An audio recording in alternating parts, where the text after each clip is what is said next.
Hello friends, Sikkim ভ্রমণের দ্বিতীয় পর্বে আপনাদের সবাইকে স্বাগত। তৃতীয় দিন আমরা পৌঁছে গিয়েছিলাম বানঝাকরি ওয়াটারফলস। পায়ে হেঁটে কিছুটা পথ ওঠার পরে দেখা মিলল সেই সুন্দর ওয়াটারফলসটির। গ্যাংটক শহর থেকে 7 কিলোমিটার দূরে অবস্থিত এই ওয়াটারফলসটি। গাড়ি করে যেতে সময় লাগলো 20 থেকে 25 মিনিট এবং এই পার্কটিতে প্রবেশ মূল্য 50 টাকা জনপ্রতি। কিছুটা সময় কাটিয়ে চললাম আমরা নেক্সট ডেস্টিনেশনের পথে, রুমটেক মনেস্ট্রি।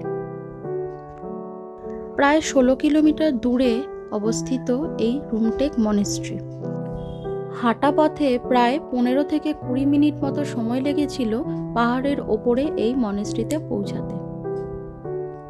সবুজ পাহাড়ে ঘেরা শান্ত সিকিমের বুক জুড়ে দাঁড়িয়ে আছে এক অনন্য আধ্যাত্মিক স্থাপত্য, রুমটেক মনেস্ট্রি।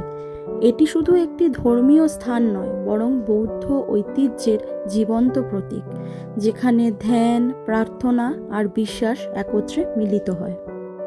মঠের ভিতরে রয়েছে সোনালী স্তূপ, যেখানে সংরক্ষিত আছে 16তম কর্মাপার ধ্বংসাবশেষ। মঠের মূল প্রার্থনা কক্ষে দেখা যায় তিব্বতীয় শিল্পশৈলীর চিত্রকর্ম, থাংকা ও পবিত্র ধর্মগ্রন্থ।